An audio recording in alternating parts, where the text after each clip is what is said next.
Well, I'm quite worried. I think that the transmission mechanisms are clear. There's a significant risk of a downturn in America or Europe. Either one, because of the linkages, is capable of taking the other one down.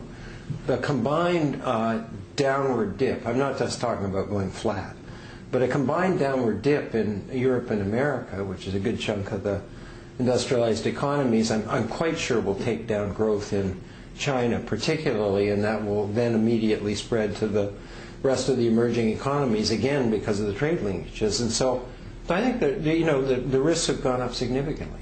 You sound like you're really worried about the possibility of this dual downturn in Europe and the U.S. How worried are you? What would you say is the likelihood that that's going to happen?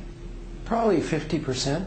If you kind of add up across the two and recognize they can take each other down. Well, just quickly, give me a summary. What's your best case scenario and what's your worst case scenario for the global economy? Best case is, I would say, bold action on both sides of the Atlantic, continuing sort of sensible adaptive policies in the emerging markets, and sort of they sustain their growth.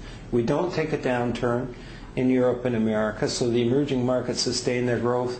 And then I think the best case scenario is a fairly slow and difficult, but nevertheless steady return of growth and employment.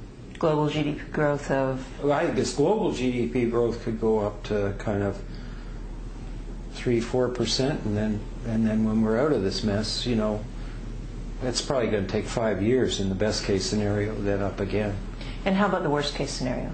Worst case is that we have a global downturn of significant magnitude and kind of get stuck there because it's hard to get out.